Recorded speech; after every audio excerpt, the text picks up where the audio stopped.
जय योगेश्वर। राधे राधे। जय श्री कृष्ण। वंशीधरं दुत्रधरं नमामि मनोहरं मोहहरं च कृष्ण।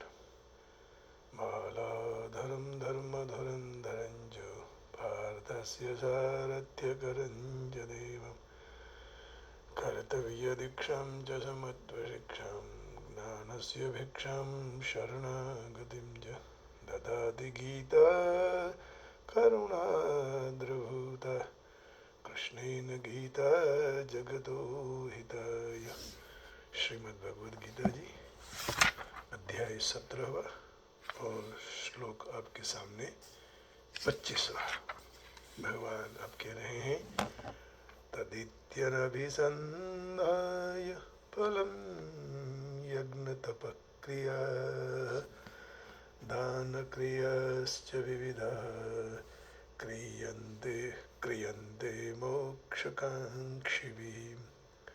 तदित्यनभिसन्धाय फलं यज्ञतपक्रियाः दानक्रियाश्च विविधाः क्रियन्ते मोक्षकाङ्क्षिभिः। तत् माने क्या? कल भगवान कह रहे थे कि ओम तत्सत ये परमात्मा का रूप है। ओम तत् और सत। अब कह रहे हैं तत् माने तत् नाम से परिचित होने वाले परमात्मा के लिए यही सारा है। ऐसे भाव के साथ मोक्ष की इच्छा रखने वाले मनुष्यों के द्वारा फल की इच्छा न रखते हुए अनेक प्रकार के यज्ञ तप रूपी क्रियाएं, समाज सेवा, लोगों की सेवा, दीन दुखियों की सेवा, किसी के मदद में रहना और शास्त्र विहित यज्ञ करना, शास्त्र विहित तप करना और दान रूपी क्रियाओं की जाती है। તત એટલે કે તત નામથી ઓળખાતા પરમાત્મા માટે જ્યાં સઘળું છે એવા ભાવ સાથે મોક્ષની ઈચ્છા રાખનારા માણસો દ્વારા ફળની ઈચ્છા ન રાખતા અનેક પ્રકારની યજ્ઞ તપ રૂપી ક્રિયાઓ તેમજ દાન રૂપી ક્રિયાઓ કરવામાં આવે છે। એટલે એમાંથી દોષમાંથી મુક્ત થાય। ઓમનું ઉચ્ચારણ કરે એટલે પરમાત્મા એમાંથી મુક્ત કરે। With the idea that all this belongs to God, who is denoted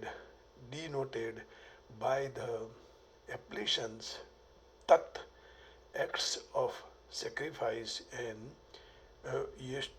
austerity as well as acts of charity of various kinds are performed by the seekers of liberation, expecting no return for them। सेवा उसी की करो कि जो हमें बाद में कुछ नहीं चाहिए। फल की इच्छा, फल आशा छोड़ प्यारे राम राम कहिए, सीताराम सीताराम सीताराम कहिए, जाहि विधि राखे राम ताहि विधि रहिए, सीताराम सीताराम सीताराम कहिए, जहि विधि रखे राम ताहि विधि रहिए।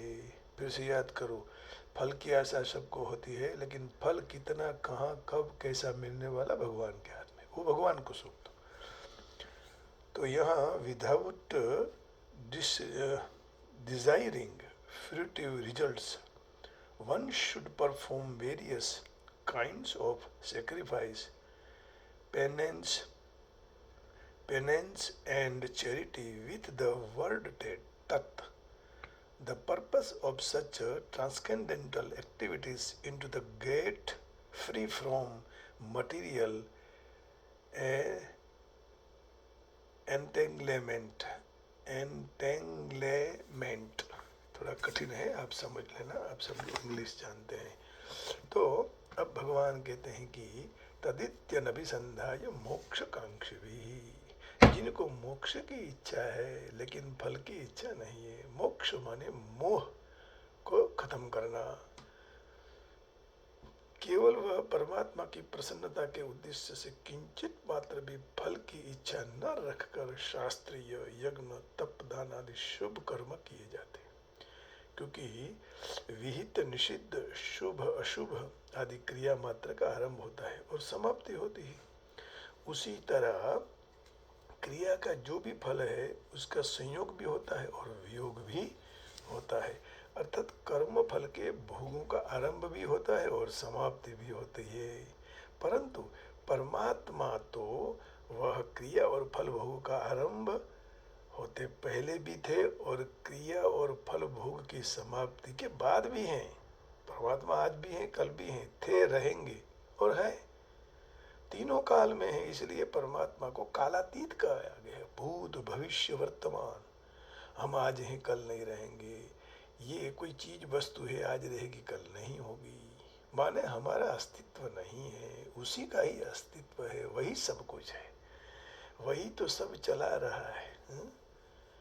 सब वही, हमारा काम भगवान ही कर रहे हैं। हमको तो निमित्त मात्र बनाया, जैसे अर्जुन को निमित्त बनाया कि तुम्हें केवल लड़ना है, ये सब मरे हुए हैं, मैंने मार दिए हैं, तुम लड़ाई करो, कर्म करो, क्योंकि कर्मणा गहनो गति, और कर्म करना तुम्हारा फर्ज है। तुम अपने फर्ज से मत गिरो, नहीं तो अपने पद से गिर जाओगे। पद माने आप क्षत्रिय हो, क्षत्रिय होकर ऐसी बातें नहीं करना चाहिए। तो उसी तरह क्रिया और फल भोग के समय ऐसे ही ऐसे रहते हैं। परमात्मा की सत्ता निरंतर नित्य है।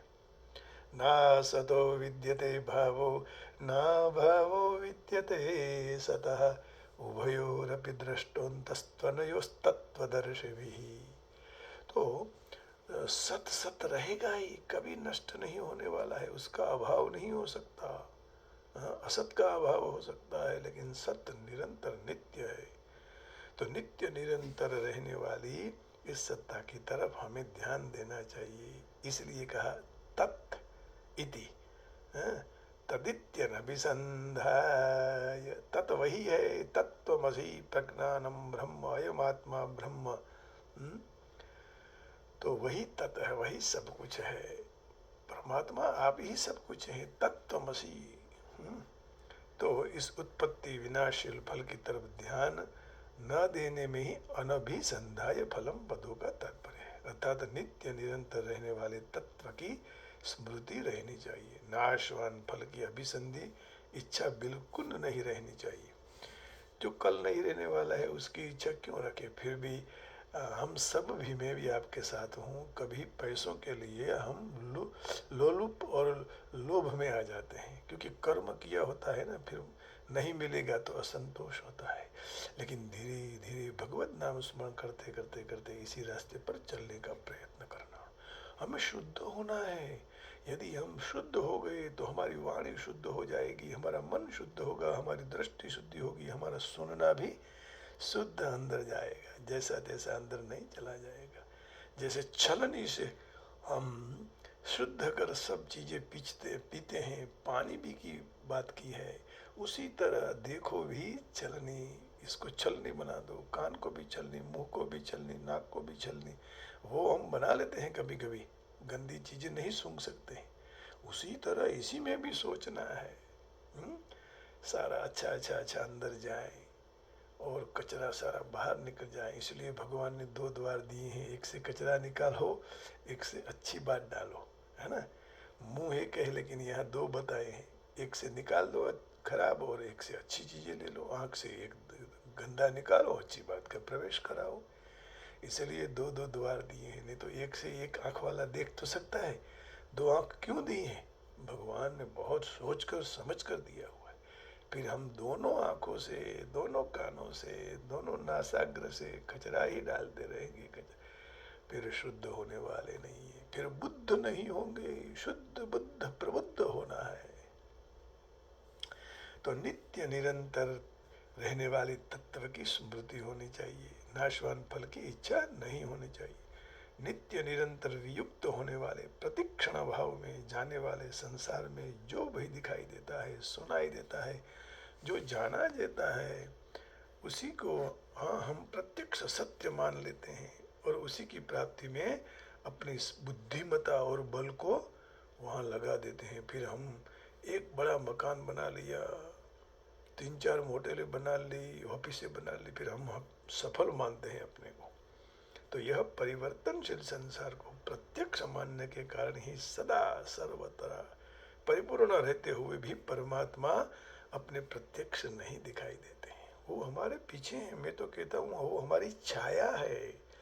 जैसे हमारी छाया हमारे साथ चलती है, वैसे भगवान हमारे साथ ही है, कहीं नहीं गए हैं। हमें एहसास देने के लिए हर साल उनका जन्म इसलिए मनाना है, इसलिए उनका अभिषेक करना है, अर्चना करनी है, पूजा करनी है कि he is always with us. वो हमारे साथ चलता है। और यदि हम घर जाके झूठ बोले या किसी के साथ झूठ बोले तो वो साथ में है। अपने राइट साइड देख लेना कि भगवान आपके साथ खड़े हैं। कोई भी गलत कर्म करते हो तो सोच लेना कि वो हमारे साथ है, फिर देखो कितना आनंद आएगा। तो इसलिए एक परमात्मा प्राप्ति का उद्देश्य रख कर ही संसार का अर्थात अहमता, ममता, मैंपना, मैं ही सब हूँ, इसका त्याग करके उन्होंने जो हमें शक्ति दी है उसी शक्ति से यज्ञ आदि उनके ही मानकर निष्काम भाव पूर्वक उनके लिए ही यज्ञ, तप, दान, सत्कर्म करने चाहिए, शुभ कर्म करना चाहिए। और उसी में मनुष्य की वास्तविक बुद्धिमत्ता, बल और पुरुषार्थ की सफलता है। तात्पर्य यही है कि जो संसार प्रत्यक्ष प्रतीति हो रहा है, प्रतीत दिखाई दे रहा है, हमें कभी अनुभव भी होता है, उसका निराकरण करना है। जिनको अप्रत्यक्ष हम मानते हैं वही तत् नाम से कहने में आने वाला परमात्मा का अनुभव करना है, जो नित्य निरंतर प्राप्त है। उसी परमात्मा का अनुभव कीजिए। भगवान के भक्त भगवान का उद्देश्य रखकर तत्पद का बोधक राम, कृष्ण, गोविंद, नारायण, वासुदेव, शिव आदि नामों का उच्चारण कर सब क्रियाओं का प्रारंभ करना चाहिए। कोई भी काम करो तो सबसे पहले भगवान का नाम ले लो, है ना। तो भगवान का नाम लेने से अपना मन प्रसन्न होता रहता है। आप सुबह में घर से निकलो तो भी हरि का नाम लेकर निकलो। मैं कई बार कह भी चुका हूँ कि जब घर से बाहर निकलो तो भगवान को कहो कि मैं बाहर जा रहा हूँ, और फिर जब आओ तब बोलो आपकी कृपा से मैं वापिस आ गया, है ना। तो ये सब कह के आनंद होगा। तो इससे क्या होगा कि अपना मंगल सब हो जाएगा। कल भी मैंने एक छोटा सा भजन याद किया था, ओम तत्सत् श्री प्रभु नारायण तू, है ना। ये मुझे अभी भी दिमाग में घूम रहा है। ओम तत्सत् प्रभु, यही तो आनंद लेना है ना। धीरे धीरे इस यात्रा चलती रहे बस। प्रभु तू, सब कुछ तू ही है प्रभु, तू, है ना।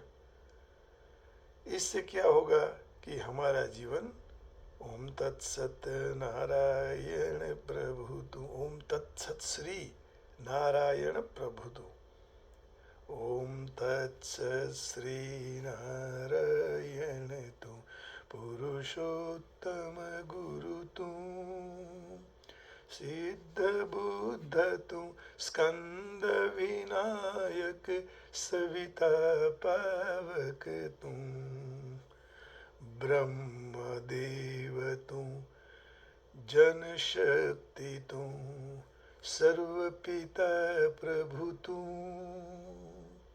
ओम तत्सत् श्री नारायण तू, पुरुषोत्तम गुरु तू, रुद्र विष्णु तू, राम कृष्ण तू, प्रभु सदा तावो तू, वासुदेव गो विश्वरूप तू, चिदानंद हरि तू, अद्वितीय तू, अकाल निर्णय निर्भय आत्मलिंग शिव तू, ओम तत्सत् श्री नारायण तू पुरुषोत्तम गुरु तू सिद्ध बुद्ध तू स्कंद विनायक सविता पावक तू नानक मीरा नरसी मेहता तू डोंगरे जी बापा कृष्ण शंकर दादा रमेश भाई स्वरूपे तू जलाराम तू जलाराम तू ब्रह्म सदा तू सिद्ध बुद्ध विनायक तू ओम तत्सत श्री नारायण पुरुषोत्तम गुरु तू। तो इस प्रकार भगवान का हमें ध्यान में रखना चाहिए कि भगवान ही सब कुछ है और इसी भगवान को हमें प्रसन्न करने के लिए उनका कीर्तन भजन करना चाहिए। तो वो भी करेंगे तो जो भी मनुष्य अपना कल्याण चाहता है, यज्ञ दान तप तीर्थ स्वाध्याय जप समाधि सारी क्रियाएं करता है, सारी भगवान के लिए, भगवान की प्रसन्नता के लिए करना है, हाँ? भगवान की आज्ञा पालन के लिए, अपने लिए नहीं, हाँ? क्योंकि जिनसे क्रियाओं की जाती है वह शरीर इंद्रिय आदि सब परमात्मा का है। ये तो भगवान ने दिया है ना, तो भगवान का ही सब कुछ है। अब जब दिन भगवान चाहेंगे तो उस दिन इसमें रहा हुआ चैतन्य भगवान ले लेंगे। जैसे रामचरितमानस में तारा को भगवान ने कहा कि मैंने तेरे पति को नहीं मारा, मेरा जो चैतन्य है वो मैंने वापस ले लिया। तो उस समय तारा को फिर सच्ची बात समझ में आई। तो सब परमात्मा का है, सब भूमि गोपाल की है। ये शरीर भी, ये भूमि रूपी शरीर भी, शरीर रूपी भूमि भी भगवान का है, तो अपना नहीं है। जब शरीर अपना नहीं है तो घर जमीन माल मिल्कत रुपया पैसा कुटुंब सुयोजन नंद बंगलो हमारा नहीं है, सब प्रभु का है। और उनके जो सामर्थ्य समझन है वो सब प्रभु का है, अपने आप प्रभु का है ऐसा मानना। और अपने प्रभु के हैं, प्रभु हमारे हैं। अहम प्रभु हो मम प्रभु हो मम प्रभु। तो इस भाव से सारी क्रियाओं प्रभु की प्रसन्नता के लिए भक्त करता है। परमात्मा के लिए परोक्षवाचक, प्रत्यक्ष नहीं परोक्षवाचक है। तत्वह पद का प्रयोग का तात्पर्य यही है कि परमात्मा अलौकिक है। उत्तम पुरुषस्त्वन्यः परमात्मेत्युदाहृतः यो लोकत्रयमाविश्य बिभर्तव्यय ईश्वरः। तो वे उनका विचार चिंतन का विषय नहीं है, बल्कि श्रद्धा और विषय का विषय है, विश्वास का।